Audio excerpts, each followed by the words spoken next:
നമ്മുടെ കൂടെയുള്ള ജീവിത പങ്കാളിയുടെ ആഗ്രഹങ്ങളും നന്മകളും മനസ്സിലാക്കി അവരെ കൂടി വളർത്താൻ വേണ്ടി പതുക്കെ പതുക്കെ നമ്മൾ പരിശ്രമിക്കും. വ്യത്യസ്തമായ സ്വഭാവ രീതികളുള്ള ക്യാരക്ടറുള്ള ആളുകൾ ഒരുമിച്ച് ജീവിക്കാൻ വേണ്ടി തുടങ്ങുമ്പോൾ ആദ്യം ജീവിതത്തിൽ ഒരുപാട് പ്രശ്നങ്ങളും പ്രതിസന്ധികളുമാണെങ്കിൽ പോലും കുറച്ച് കാലഘട്ടം കഴിയുമ്പോൾ അവരുടെ ജീവിതം വളരെ സ്മൂത്തായിട്ട് ഇങ്ങനെ പോയിക്കൊണ്ടിരിക്കാൻ വേണ്ടി തുടങ്ങും. വിശുദ്ധ ലൂക്ക അറിയിച്ച നമ്മുടെ കർത്താവ് ഈശോ മിശിഹായുടെ പരിശുദ്ധ സുവിശേഷം 2-ാം അധ്യായം 48 മുതലുള്ള തിരുവചനങ്ങൾ. അവൻ്റെ അമ്മ അവനോട് പറഞ്ഞു, മകനെ, നീ ഞങ്ങളോട് ഇങ്ങനെ ചെയ്തതെന്ത്? നിന്റെ പിതാവും ഞാനും ആകുലതയോടെ നിന്നെ അന്വേഷിക്കുകയായിരുന്നു. ഈശോ മിശിഹായിൽ സ്നേഹം നിറഞ്ഞ മാതാപിതാക്കന്മാരെ, സഹോദരി സഹോദരന്മാരെ, എല്ലാവർക്കും നല്ലൊരു ദിവസവും നിങ്ങളുടെ കുടുംബങ്ങളിൽ ദൈവാനുഗ്രഹവും നന്മയും നേരുന്നു. വിശുദ്ധ ഗ്രന്ഥം വായിച്ചുകൊണ്ട് നിങ്ങളുടെ കുടുംബജീവിതം കൂടുതൽ മനോഹരവും സ്നേഹം നിറഞ്ഞതുമാകാൻ വേണ്ടി പ്രാർത്ഥിക്കുന്നു. കഴിഞ്ഞ ആഴ്ച നമ്മൾ ധ്യാനിച്ചത്, കണ്ടുമുട്ടിയത് കുടുംബജീവിതത്തിൽ ഭാര്യാഭർത്താക്കന്മാർ തമ്മിലുള്ള ലയനത്തെക്കുറിച്ചാണ്. ഈ ലയം 4 രീതിയിലുണ്ട് നമ്മൾ പറഞ്ഞു. ശാരീരികവും മാനസികവും ആത്മീയവും ബുദ്ധിപരമായിട്ടുള്ള ലയത്തെക്കുറിച്ച് നമ്മൾ കണ്ടു. കഴിഞ്ഞ ആഴ്ചത്തെ അവസാനത്തെ ക്ലാസ്സുകളിൽ നമ്മൾ പറഞ്ഞു, വ്യത്യസ്തമായ വൈബുകളുള്ള ആളുകൾ ഒരുമിച്ച് ജീവിക്കുമ്പോഴുള്ള ഗുണങ്ങളെക്കുറിച്ച് അടുത്ത ക്ലാസ്സിൽ പറയാൻ വേണ്ടി നമ്മൾ പറഞ്ഞു. ഇന്ന് നമ്മൾ കാണാൻ പോകുന്നത് വ്യത്യസ്തമായ വീക്ഷണ രീതികളുള്ള വൈബുകളുള്ള ആളുകൾ ഒരു കുടുംബജീവിതം നയിക്കുമ്പോൾ ഉണ്ടാകുന്ന പ്രശ്നങ്ങളും പ്രതിസന്ധികളും നന്മകളും പുണ്യങ്ങളെക്കുറിച്ചാണ്. കഴിഞ്ഞ ആഴ്ച നമ്മൾ കണ്ടു, യേശുപിതാവും മറിയവും വ്യത്യസ്തമായ സ്വഭാവ രീതികളുള്ള ആളുകളായിരുന്നു. അവർ ഒരിക്കലും ഒരു സെയിം വൈബുള്ള ആളുകളല്ലായിരുന്നു.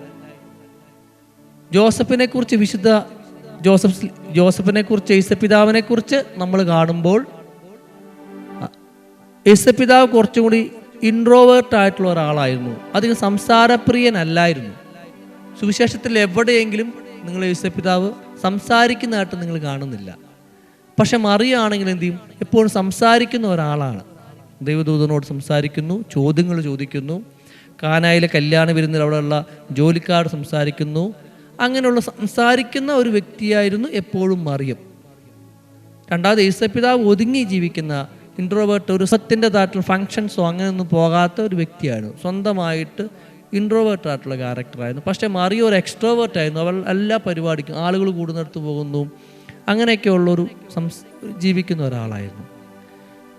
മൂന്നാമതായിട്ട് മറിയം പെട്ടെന്ന് എക്സ്പ്രസീവ്. ഇന്ന് സുവിശേഷം നമ്മൾ കണ്ടു, പെട്ടെന്ന് തന്നെ ഈശോയെ കണ്ടപ്പോൾ അവിടെ മനസ്സിലുണ്ടാകുന്ന ആകുലതകളെല്ലാം പെട്ടെന്ന് അവൾ പറഞ്ഞു, മകനെ, നിന്റെ പിതാവും ഞാനും നിങ്ങളെക്കുറിച്ച് അന്വേഷിക്കുകയായിരുന്നല്ലോ.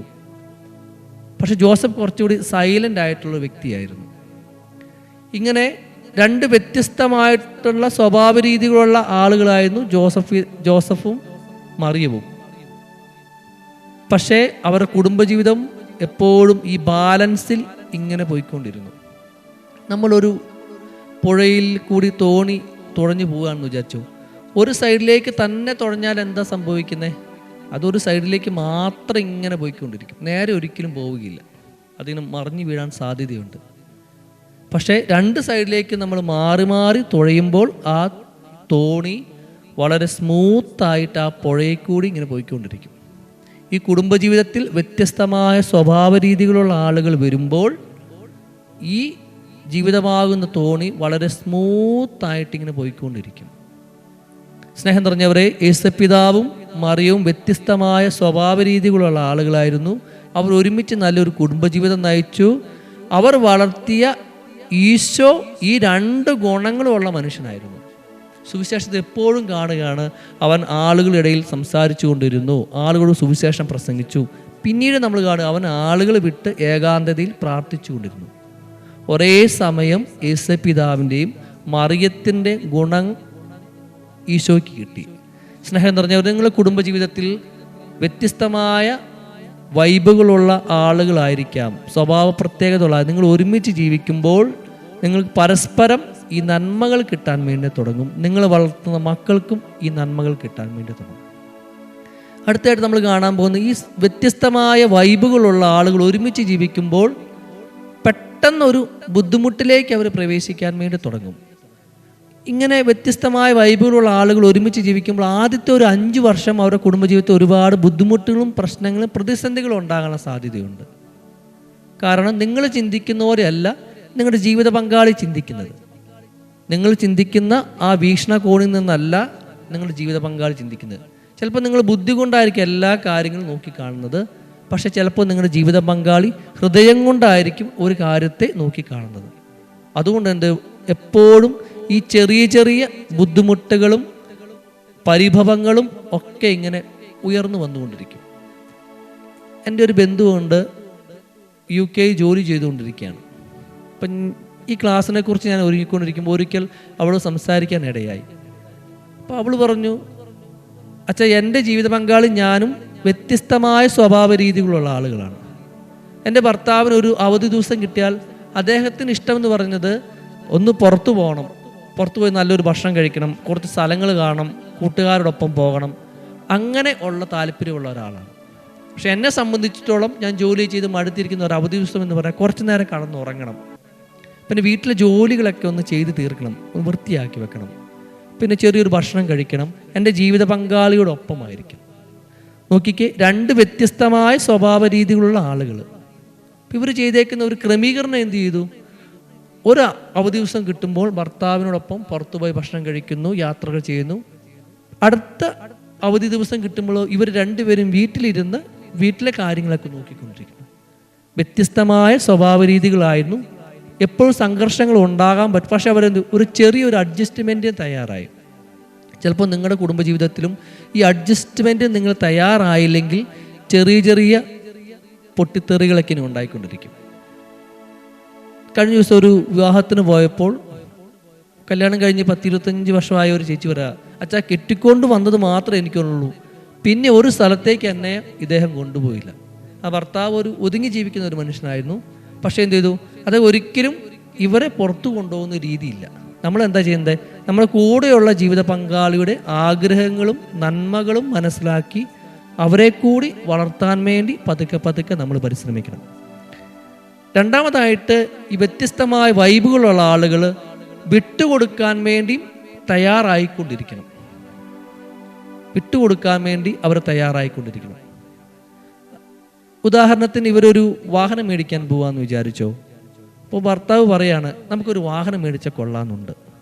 അപ്പോൾ ചില ഭർത്താവ് ഒരു സ്റ്റൈലിഷ് ആയിട്ടുള്ള വാഹനം മേടിക്കാൻ വേണ്ടി പറയുമ്പോൾ ഭാര്യ വേറൊരു വ്യത്യസ്തമായ കോണിൽ നിന്ന് പറയുക, ആ വണ്ടി നമുക്ക് വേണ്ട, നമ്മുടെ എല്ലാ മക്കളെ അതിൻ്റെ അകത്ത് ഉൾക്കൊള്ളാൻ പറ്റില്ല, നമ്മൾ യാത്ര ചെയ്യുമ്പോൾ ചിലപ്പോൾ ഡ്രസ്സുകൾ വെക്കാൻ വേണ്ടി പറ്റില്ല, അങ്ങനെ ഒരു രീതി പറയും. ചിലപ്പോൾ നിങ്ങൾ വീട് മേടിക്കാൻ വേണ്ടി പോവുകയാണ്, അപ്പോൾ നിങ്ങൾക്ക് കുറച്ചും കൂടി സൈലൻ്റ് ആയിട്ടുള്ള, റിമോട്ടായിട്ടുള്ള, ഒച്ചപ്പാടും ബഹളവും ഒന്നുമില്ല, ശാന്തമായ ഒരു സ്ഥലം നിങ്ങൾ ഉദ്ദേശിക്കുകയാണെങ്കിൽ ചിലപ്പോൾ ജീവിത പങ്കാളി പറയും, നമുക്ക് ടൗണിലേക്ക് പോകാം, നമ്മുടെ മക്കളൊക്കെ വളരെയല്ല, അവർ വിദ്യാഭ്യാസമുണ്ട്. അങ്ങനെ ഒരു വീക്ഷണകോണിൽ നിന്ന് ഇവർ കാണാൻ വേണ്ടി തുടങ്ങും. അപ്പോഴെപ്പോഴും ഇങ്ങനെയുള്ള ആളുകളുടെ ജീവിതത്തിൽ വിട്ടുകൊടുക്കലിന് തയ്യാറായിക്കൊണ്ടിരിക്കണം. ഒരു ബാലൻസിങ് അവരുടെ ജീവിതത്തിൽ ഇല്ലെങ്കിൽ എപ്പോഴും ഇങ്ങനെ ബുദ്ധിമുട്ടുകളും ചെറിയ ചെറിയ സംഘർഷങ്ങളും പ്രതിസന്ധികളും ഒക്കെ ഉണ്ടായിക്കൊണ്ടിരിക്കും. ഇത് ഏകദേശം ഒരു 5 വർഷത്തേക്ക് ഇവരുടെ ജീവിതത്തിൽ ഇങ്ങനെ ഉണ്ടായിക്കൊണ്ടിരിക്കും. പിന്നെ ഇപ്പം ഇവർക്ക് പെട്ടെന്ന് മനസ്സിലാകാൻ വേണ്ടി എന്തുകൊണ്ടാണ് എൻ്റെ ജീവിത പങ്കാളി ഇങ്ങനെ പറഞ്ഞതെന്ന്. മൂന്നാമതായിട്ട് നമ്മൾ കണ്ടുമുട്ടുന്ന ഒരു കാര്യമുണ്ട്. ഇവരുടെ ജീവിതത്തിൽ ആരംഭത്തിൽ ചെറിയ ചെറിയ ബുദ്ധിമുട്ടുകളും പ്രശ്നങ്ങളും പ്രതിസന്ധികളും ഉണ്ടെങ്കിൽ പോലും ജീവിതത്തിൻ്റെ ഒരു മധ്യഭാഗം കഴിയുമ്പോൾ ഇവരുടെ ജീവിതം കുറേ കൂടി സന്തോഷമാകാൻ വേണ്ടി തുടങ്ങും. ഇവരുടെ ജീവിതത്തിൽ ആരംഭത്തിൽ കുറേ പ്രശ്നങ്ങളും പ്രതിസന്ധികളും ഉണ്ടാകും നമുക്ക് തോന്നുമെങ്കിലും ഒരു മധ്യകാലം കഴിയുമ്പോഴത്തേനും ജീവിതം കുറച്ചുകൂടി സന്തോഷമാകാൻ തുടങ്ങും. അവരുടെ മറ്റുള്ള ജീവിത പങ്കാളിയുടെ ചില ഗുണങ്ങളൊക്കെ കിട്ടും. പണ്ട് ഒരുപാട് സംസാരിച്ചുകൊണ്ടിരുന്ന മനുഷ്യൻ ശാന്തമായ ഒരു ജീവിത പങ്കാളി ജീവിച്ച് കഴിയുമ്പോൾ പതുക്കെ ഇയാൾ എന്ത് ചെയ്യും, തൻ്റെ ജീവിത പങ്കാളി കുറേ സ്വഭാവങ്ങൾ സ്വീകരിച്ച് ഇദ്ദേഹം ശാന്തനാകാൻ വേണ്ടി തുടങ്ങും. ശാന്തമായ സ്ത്രീ എന്ത് ചെയ്യും, കുറേ നാൾ ജീവിത പങ്കാളി ജീവിച്ച് അദ്ദേഹത്തിൻ്റെ ചില സംസാര രീതികളൊക്കെ സ്വീകരിച്ച് ഇവരും കുറച്ച് വളരാൻ വേണ്ടി തുടങ്ങും. അതുകൊണ്ട് പരസ്പരം വളരുന്ന ഒരു കുടുംബമായിട്ട് ഡിഫറെൻ്റ് വൈബുള്ള ആളുകൾ ജീവിക്കുമ്പോൾ നന്മകൾ ഉണ്ടാകാൻ വേണ്ടി തുടങ്ങും. ഒരു തോണി പുഴയിലൂടെ പോകുമ്പോൾ ഇരുവശങ്ങളിലേക്കും തുഴയുന്നത് കൊണ്ട് ആ തോണി സ്മൂത്തായിട്ട് ഈ ജലത്തിൻ്റെ മുകളിൽ കൂടി ഇങ്ങനെ പോയിക്കൊണ്ടിരിക്കും. സ്നേഹം നിറഞ്ഞവരെ, നിങ്ങളുടെ കുടുംബജീവിതത്തിൽ ചിലപ്പോൾ നിങ്ങൾക്ക് കിട്ടിയിരിക്കുന്ന ജീവിത പങ്കാളി വ്യത്യസ്തമായ വൈബുകളുള്ള ആളുകളായിരിക്കും. എന്താ ചെയ്യേണ്ടത്? അവരുടെ ജീവിതത്തെ, അവരുടെ സ്വഭാവത്തെ, അവരുടെ പെരുമാറ്റത്തെ നിങ്ങൾ ഒരു തെറ്റായി കാണാതെ, അതൊരു നെഗറ്റീവായി കാണാതെ അതിൻ്റെ വ്യത്യസ്തത നിങ്ങൾ മനസ്സിലാക്കാൻ വേണ്ടി നിങ്ങൾ പരിശ്രമിക്കണം. ചിലപ്പോൾ നിങ്ങൾ ബുദ്ധി കൊണ്ട് ചിന്തിക്കുന്ന ഒരാളാകാം, ജീവിക്കുന്ന ഒരാളാകാം, പ്രവർത്തിക്കുന്ന ഒരാളാകാം. അപ്പോൾ നിങ്ങളുടെ ജീവിത പങ്കാളി ഹൃദയം കൊണ്ട് പ്രവർത്തിക്കുകയും ചിന്തിക്കുകയും ചെയ്യുന്ന ഒരാളാകാം. അപ്പോൾ നിങ്ങൾ എന്താ ചെയ്യണ്ടേ? എന്തുകൊണ്ടായിരിക്കാം അവൾ അങ്ങനെ പറഞ്ഞത്? എന്തുകൊണ്ടായിരിക്കാം അവൾ അങ്ങനെ ചെയ്തത്? എന്തുകൊണ്ടായിരിക്കാം? അവരുടെ വീക്ഷണകോണിൽ നിന്ന് ഒരു സംഭവത്തെ നിങ്ങൾ നോക്കിക്കാണണം. ചിലപ്പോഴൊക്കെ ചില ആളുകൾ ഞായറാഴ്ചകളിൽ അവർക്കിഷ്ടം വീട്ടിൽ തന്നെ കുത്തിയിരിക്കാനായിരിക്കാം. പക്ഷേ ചില ആളുകൾക്ക് എന്ത് ചെയ്യും? പുറത്തു പോയി ഭക്ഷണം കഴിച്ച് പ്രാർത്ഥനയിൽ പള്ളിയിൽ പോയി അങ്ങ് സന്തോഷിക്കുന്ന ഒരു അവസരമാകാൻ പറ്റും. ഇത് രണ്ടും ബാലൻസ് ആയിട്ട് എപ്പോഴും നിങ്ങൾ കൊണ്ടുപോയിക്കൊണ്ടിരിക്കണം. കുടുംബജീവിതത്തിൽ വ്യത്യസ്തമായ വൈബുകളെ സ്വീകരിക്കാൻ വേണ്ടി നിങ്ങൾ പഠിച്ചുകൊണ്ടിരിക്കണം. ഇനി അടുത്തതായിട്ട് നമ്മൾ കാണാം, ഇതിന് കുറേ നന്മകളുണ്ട്. ഇങ്ങനെ ഒരുമിച്ച് ജീവിക്കുമ്പോൾ കുറേ നന്മകളുണ്ട്. ഈ നന്മകൾ എന്ന് പറയുക വ്യത്യസ്തമായ ജീവിതാനുഭവങ്ങൾ നിങ്ങൾക്ക് കിട്ടിക്കൊണ്ടിരിക്കും. വ്യത്യസ്തമായ ജീവിതാനുഭവം നിങ്ങൾക്ക് കിട്ടിക്കൊണ്ടിരിക്കും. രണ്ടാമതായിട്ട് നിങ്ങളുടെ ജീവിതത്തിൽ സംഭവിക്കുന്ന ഒരു കാര്യത്തെ പല രീതിയിൽ നോക്കിക്കാണാൻ വേണ്ടി നിങ്ങൾ പഠിക്കും. നിങ്ങളെ വീട്ടിൽ ഒരു ചെറിയൊരു ബുദ്ധിമുട്ട് വന്നു എന്ന് വിചാരിക്കട്ടെ. ചിലപ്പോൾ നിങ്ങളുടെ ജീവിത പങ്കാളി സിമ്പിളായിട്ട് എടുക്കുന്ന ഈ പ്രശ്നത്തെ കുഴപ്പമില്ല, നമുക്ക് പരിഹരിക്കാം, അല്ലെങ്കിൽ നിങ്ങൾക്ക് സാമ്പത്തിക പ്രതിസന്ധി പോകും, അല്ലെങ്കിൽ നമുക്ക് ആരോടെങ്കിലും മേടിക്കാം, അല്ലെങ്കിൽ നമുക്ക് ലോൺ എടുക്കാം, അങ്ങനെയൊക്കെ സിമ്പിളായിട്ട് എടുക്കുന്ന ഒരാളാണ്. ചിലപ്പോൾ നിങ്ങളുടെ ജീവിത പങ്കാളി പെട്ടെന്ന് ആകുലപ്പെടുന്ന ആളാകാം. അയ്യോ, ഇപ്പോൾ ഞങ്ങൾക്ക് ബുദ്ധിമുട്ട് വന്നിട്ട് എന്ത് ചെയ്യും? ഇതിനെക്കുറിച്ച് ഇങ്ങനെ ആകുലതകൾ ഇങ്ങനെ പറയും.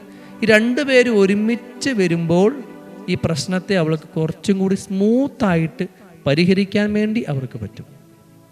വ്യത്യസ്തമായ സ്വഭാവ രീതികളുള്ള, ക്യാരക്ടറുള്ള ആളുകൾ ഒരുമിച്ച് ജീവിക്കാൻ വേണ്ടി തുടങ്ങുമ്പോൾ ആദ്യം ജീവിതത്തിൽ ഒരുപാട് പ്രശ്നങ്ങളും പ്രതിസന്ധികളുമാണെങ്കിൽ പോലും കുറച്ച് കാലഘട്ടം കഴിയുമ്പോൾ അവരുടെ ജീവിതം വളരെ സ്മൂത്തായിട്ട് ഇങ്ങനെ പോയിക്കൊണ്ടിരിക്കാൻ വേണ്ടി തുടങ്ങും.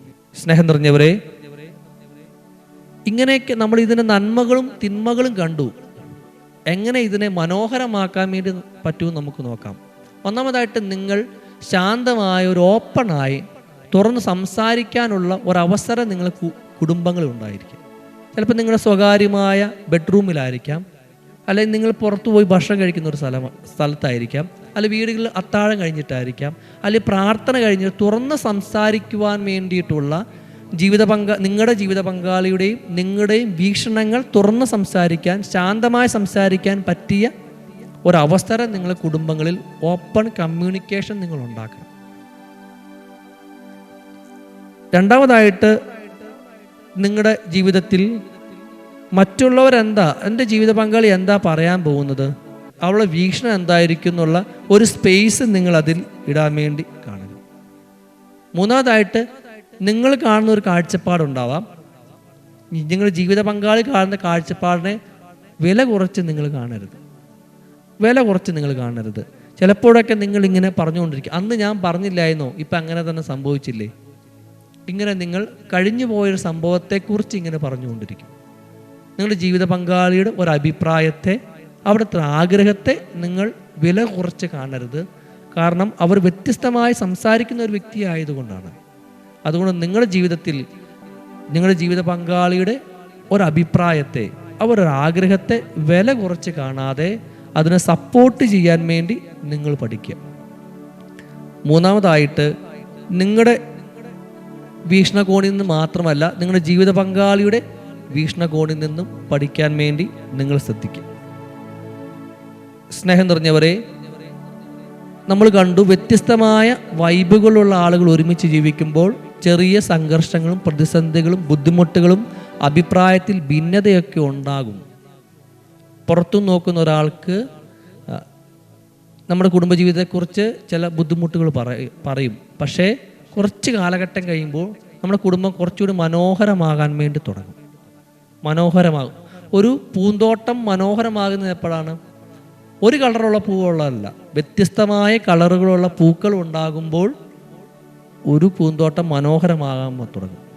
അതുപോലെ നിങ്ങളുടെ ജീവിതവും കുടുംബജീവിതം മനോഹരമാകുന്നത് വ്യത്യസ്തമായ സ്വഭാവങ്ങളുള്ള ആളുകളാണ്. ഇതിൻ്റെ ഏറ്റവും വലിയ തിന്മയെന്ന് പറഞ്ഞു വെക്കുന്ന ഒരു കാര്യം, ചിലപ്പം നിങ്ങളുടെ ജീവിത പങ്കാളി അത് സംസാരിക്കാത്ത, എക്സ്പ്രസീവ് അല്ലാത്ത, ശാന്തയായിട്ടുള്ള ഒരാളാണെന്ന് വിചാരിച്ചോ. അപ്പോൾ പെട്ടെന്ന് ദേഷ്യപ്പെടുന്ന, കോപം ഉള്ള, എക്സ്പ്രസീവ് ആയിട്ടുള്ള ആളാ ഇവരെ ഓവർടേക്ക് ചെയ്യാൻ വേണ്ടി തുടങ്ങും. അത് ചിലപ്പോൾ നിങ്ങളുടെ കുടുംബജീവിതത്തെ നിങ്ങളൊരു അടിമത്തത്തിലേക്കൊക്കെ പോകാൻ വേണ്ടി ബുദ്ധിമുട്ടുണ്ടാക്കും. അപ്പോൾ നിങ്ങളെ കുറച്ചുകൂടി പരസ്പരം വളർത്താൻ വേണ്ടി നിങ്ങൾ തുടങ്ങുക. പരസ്പരം സ്വീകരിക്കാൻ വേണ്ടി തുടങ്ങുക. നിങ്ങളുടെ ജീവിത പങ്കാളിയുടെ നന്മകൾ സ്വീകരിക്കാൻ വേണ്ടി തുടങ്ങുക. പരസ്പരം വളർത്താൻ വേണ്ടി തുടങ്ങുക. സ്നേഹം നിറഞ്ഞവരെ, ഈ സമയങ്ങളെല്ലാം നമ്മുടെ കുടുംബജീവിതത്തെ നമ്മൾ കാണുകയായിരുന്നു.